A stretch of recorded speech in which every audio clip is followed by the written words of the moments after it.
Et tout va très vite dans le football, on le sait. On est déjà dans la partie avant-match, messieurs, puisque l'OM affronte Toulouse dimanche au stade Vélodrome. Victoire obligatoire, évidemment, pour l'OM qui doit se racheter dans son enceinte du stade Vélodrome. On va découvrir tout de suite les compos, le classement, le calendrier. On en a l'habitude, évidemment, dans cette partie. Et Babou, c'est toi qui nous parles toujours de la compo de l'adversaire. Un adversaire que tu maîtrises peut-être plus que certains qu'on aurait vus ces dernières semaines. De certains adversaires, oui, mais là sur ce plateau, je pense qu'il y a aussi des clients au niveau de cette équipe-là. Ouais. C'est une composition. Après, il y a certains joueurs là-dedans qui sont quand même des joueurs très athlétiques. On le sait, Toulouse, chaque année, c'est un petit peu ça au départ qui nous fait un petit peu défaut. Et ce qui me fait peur, c'est que dès qu'il a fallu mettre un peu d'agressivité et le côté athlétique, pour l'instant, à l'OM, ça a un peu fait défaut. On l'a vu à Monaco. Donc, faire très attention à ces coups de pied arrêtés avec ces Diop, Julien, c'est assez costaud. Les coups de pied arrêtés. Fauzi, qu'est-ce que tu crains, toi, dans cette équipe de Toulouse ? Qu'est-ce qu'il faut craindre pour l'Olympique de Marseille dans ce match ? Moi, je crains l'autobus et l'autobus, c'est pas trop. Ah oui, non, mais là, l'autobus, oui, et puis Babou, il a raison, il y a des joueurs athlétiques. Julien, Diop, quand ça monte à la tête, ça fait mal. Il y a des joueurs de foot quand même, malgré tout. Oui, Jean, Mboula, et il y a Delors qui court vite et qui frappe fort dans le ballon. Donc, si à chaque frappe, bon, il y a un peu moins de vitesse et de puissance que Rennes, par exemple. Ça sera pas à Rennes, mais en tout cas, ça va nous poser beaucoup de problèmes. Mais je pense qu'on va s'en sortir et les écraser 1-0. Tiens, Mathias, on voit Mboula dans cette compo. Est-ce que tu fais partie de ceux qui se disent on a raté quelque chose avec Mboula, ou est-ce que sa carrière se faisant, tu te dis finalement on l'a bien vendu, le garçon, 20 millions à Porto, il pouvait pas apporter plus à l'OM, Mboula? Alors pour être tout à fait honnête, j'ai pas trop regardé les matchs de Toulouse depuis, donc je sais pas trop ce qu'il vaut depuis le début de la saison, mais il a fait 2 matchs et c'est pas terrible. C'est pas rien que le fait qu'il soit à Toulouse, quoi. Mais il avait explosé, il ne serait pas. Il est revenu à Toulouse.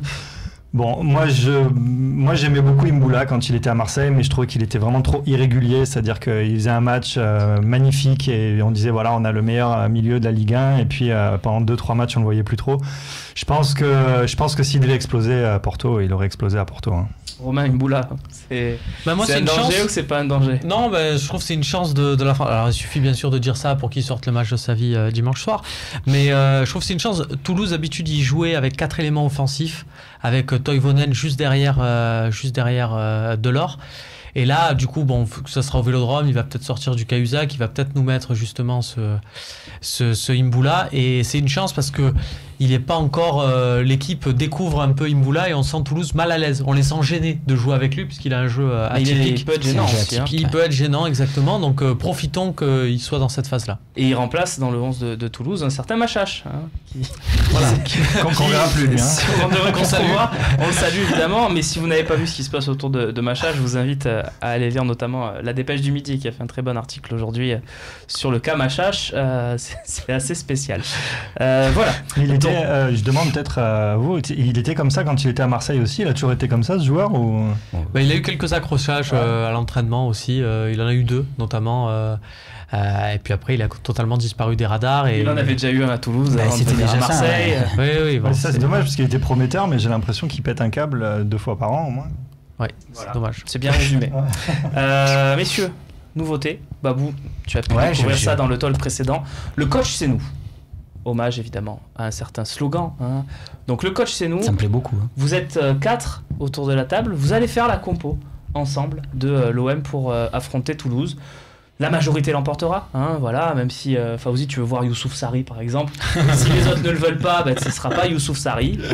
Rappelons quand même que pour la première édition, tout le monde sur le plateau avait mis Clinton N'Jie titulaire. Alors certes, c'est facile de dire, on avait tous mis dans le couloir gauche, il était titularisé en pointe, donc c'est pas vraiment, on n'avait pas la bonne compo non plus, il faut être honnête, mais on avait mis N'Jie. Mais c'est aussi le principe de ça, c'est qu'on n'est pas obligé de mettre Ocampos, nous. Voilà. Donc on commence dans les cages. Si Pelé et Mandanda sont disponibles tous les deux, qui dans les cages? Tiens, il y avait eu ce débat lors du dernier talk que j'avais regardé, Romain. Tiens, qui dans les cages, Romain? Moi je mettrais encore Pelé. Babou, les deux sont dispo. Mandanda. Fauzi? Escalès, non, je plaisante. Pourquoi pas? Non, je mettrai Mandanda encore. Mandanda, ouais. Mandanda. Mandanda donc dans les cages, Nicolas Chabert à la Real qui va nous... Tu veux mettre les deux? Non, si c'est 2-2. Non, si c'est 2-2, c'est moi qui tranche. D'accord. Ah oui, non, le coach c'est nous.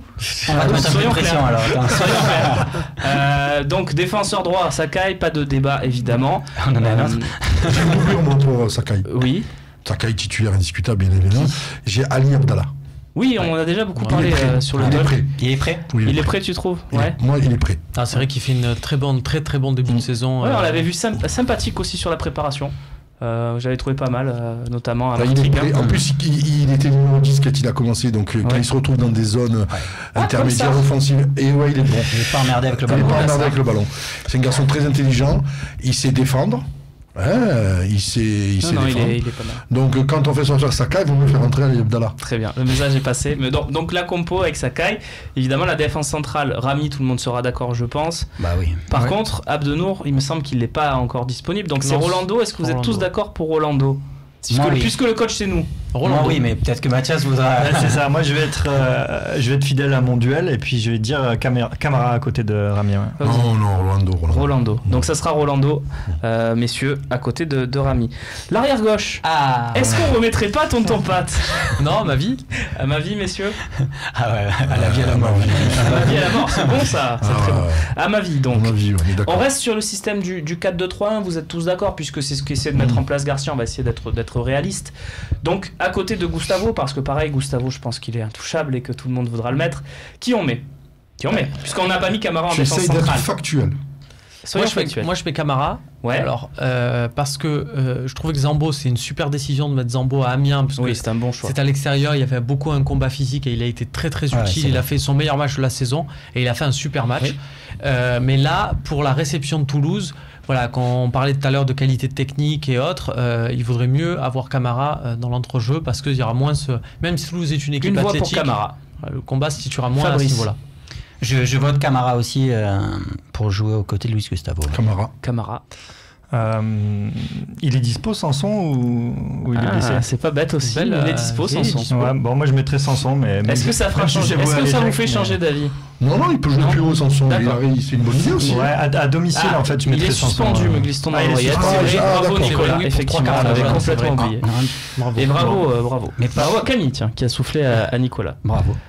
Par contre, c'est vrai que alors moi, j'avoue que je l'ai pas beaucoup aidé depuis le début de saison, ce Maxime Lopez, mais j'ai souvent voulu le sortir de l'équipe, mais je trouve quand même que ça va être dur là pour lui de retrouver un poste. Je sais plus où on pourrait le mettre là dans ce système. De Payet en 10. Pour moi, c'est plus Sanson que. Enfin, là, il est suspendu, mais c'est plus le poste de Sanson que de... Camara, validé donc dans ce milieu récupérateur de l'Olympique de Marseille. Numéro 10, Payet, ou est-ce qu'on met autre chose, messieurs? Ouais, Payet. C'est l'idée, en tout cas, il faut qu'on le voit, quoi, ce Payet. Messieurs, là, c'est là que ça devient intéressant. C'est-à-dire que, bon, côté droit, Thauvin, tout le monde ou Thauvin, variante à droite, pas de problème. Thauvin côté droit. Et là, il reste des postes et il reste des joueurs. Donc, Germain qui n'a pas débuté, qui n'a pas marqué encore en Ligue 1. Est-ce qu'on met Germain? Est-ce qu'on met Clinton à gauche ou est-ce qu'on le met en pointe parce qu'il a quand même mis 5 buts en 200 et quelques minutes? Oui, quand même. Ou est-ce qu'on remet Ocampos qui est un travailleur, qui est physique, qui peut défendre sur un Amiens par exemple, qui est un bon joueur côté toulousain? Ou est-ce qu'on met un autre joueur parce qu'il y a beaucoup de monde dans cet effectif? Qu'est-ce que vous faites? Oui. Germain dans l'axe, NG à gauche. D'accord. Fauzi? Évidemment que Germain il joue, mais c'est matin, midi et soir. Et Clinton, il 5 buts en combien? Il mérite de jouer. En 6 matchs, mais avec plein de petits morceaux. Mais d'abord, je sais même pas comment il est sorti de l'équipe au début du match à Amiens, Germain. C'est un choix. Je pense que c'était un peu pour le reposer parce qu'il a quand même beaucoup donné depuis longtemps. Je pense que c'était un choix de le reposer, mais pas une sanction, je pense. Non, il avait pas l'air d'avoir mal pris la chose d'ailleurs. Ah ben non, ça peut pas être une sanction. Non, voilà, ça peut pas être une sanction, c'est sûr. Mais c'est vrai que je suis d'accord, moi, Clinton et Germain. Alors, tu disais oui, NG, il a quand même mis des buts, donc pourquoi pas le mettre dans l'axe. NG disait lui-même en conférence de presse en début de saison qu'il préférait jouer sur un côté. Après, si le coach était dans l'axe, bien sûr qu'il prenait... Je précise ma question. Moi, NG, je l'ai vu marquer des buts quasiment que dans l'axe. Mais c'est son vrai poste d'origine avant ça. C'est pour ça que je pose la question. Avec derrière lui Jordan Amavi qui monte et qui prend le couloir gauche. Je me fais pas de soucis. Pas que Jordan Amavi, justement. Je pense que c'est intéressant pour lui ce positionnement. C'est pas parce qu'il est positionné côté gauche. Donc ça sera ça aussi pour toi, NG oui, Germain. Mais gauche, c'est le replacement défensif. Hein. Je dis tout le temps, quand on a l'organisation comme ça, ça veut dire qu'à la perte du ballon, NG va se replacer côté gauche. Après, quand on a le ballon, on a Payet qui est attiré par ce côté gauche, on a Amavi qui va prendre le couloir. NG, justement, je pense que en phase offensive, il faut qu'il aille se rapprocher un petit peu de Germain et un petit peu mettre de monde dans la boîte, parce que lui, c'est un attaquant. Tiens, il se rapproche de Germain, regarde, c'est magique. Bravo Nico. C'est magique. Voilà, quand on a le ballon, je pense qu'il va falloir qu'on libère un peu ce couloir, un peu pour Payet, un peu pour Amavi. Un peu pour Amavi, donc on peut même faire monter un peu Amavi. Voilà, c'est la magie de la technique. Et du coup, Luis Gustavo compense, comme on nous l'a montré. Et ça, c'est grâce au brillante vidéo du travail de l'ombre. Oui, tout à fait. Voilà, j'ai pas demandé à Mathias. Est-ce qu'il ferait pareil, NG Germain? Moi, j'aurais inversé les deux. J'aurais tenté Germain à gauche et NG dans l'axe. En fait, c'est un peu faute de mieux parce que je suis pas hyper fan d'NG et c'est un peu un joueur à la 6C pour moi en moins fort, quoi. C'est-à-dire que je cours vite et je tire fort. Et du coup, je pense que Germain, il faut qu'il soit un petit peu derrière pour pouvoir éventuellement c'est intéressant, ça n'a pas encore été proposé. Si c'est en moins fort, moi je dirais quand je vois comment certains étaient genoux à terre pour espérer la venue de Vincent Aboubakar en fin de mercato, je me dis, pour moi, NG et Vincent Aboubakar, c'est équivalent, quoi. Donc, autant on avait NG là, autant garder NG. Qu'est-ce que vous pensez de ce qu'il a proposé, tiens, Babou, ce qu'il dit de mettre Germain plutôt à gauche et plutôt NG dans l'axe? Alors, la grosse qualité, je trouve, de ce positionnement-là, ce sera que Germain, on l'a vu, c'est quand même au niveau du replacement défensif. Et lui, pour le coup, il peut bloquer ce couloir gauche et aller aider Amavi. Couloir droit. Couloir gauche. Oui, couloir droit offensif de Toulouse, couloir gauche de l'OM. Vas-y, pardon. Voilà, donc. C'est pareil, on dit pareil. Et. Par contre, ce qui est dommage, c'est que Germain, par contre, c'est vraiment pas un joueur de côté. Autant NG est capable d'aller déborder quelquefois, autant Germain, il aura du mal. Lui, pour le coup, il va tout le temps rentrer et il n'y aura pas d'alternative de dire de temps en temps il va aller centrer ou quoi. C'est vrai, mais je pense qu'il peut aussi permuter avec Payet pendant le match, qui peut prendre le couloir gauche.